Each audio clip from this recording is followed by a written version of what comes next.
farmers have long complained about the 6-day standstill 6DSS rule, which stopped livestock being moved off a holding for 6 days after new animals had moved on.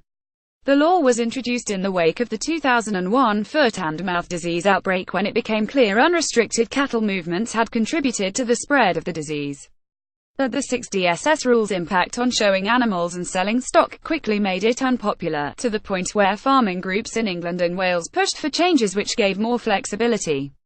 In 2002, show isolation units were set up in response, allowing people to have part of their farm allocated for isolation.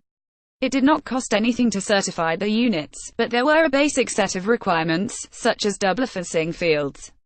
Professor Glossop said it was a bit loose. I will be truthful. There were never any follow-up inspections. There was never any re-registration, and there was no central register of those units, so if you wanted to do a random visit, it would have been quite a palaver to even pull out the files of who had got them. There was a worry they were not being operated in accordance with the original requirements. As concern about the adequacy of the isolation units grew, the Welsh Government commissioned the Working Smarter Review of Farming Regulation, during which the 6DSS was again raised as a problem by industry. The result of the review was the Welsh Government's new quarantine units QUs.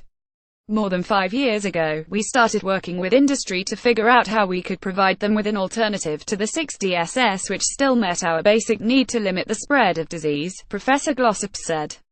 We sat with the industry, latched onto meetings of the Livestock Identification Advisory Group, and started developing our thinking with the usual players, the farming unions, the British Veterinary Association, all those people.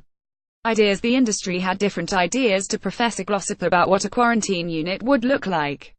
She wanted a building which could be completely disinfected, where any staff would change their boots and overclothes upon entry and exit, and separate equipment would be used when dealing with the animals. Farming groups wanted the units to be indoor or outdoor and asked for other concessions, such as allowing the facility to be used for additional purposes. Following an independent veterinary risk assessment, the Welsh Government agreed to the demands, but the cost of the units, the impact on show season and new online reporting requirements remained controversial.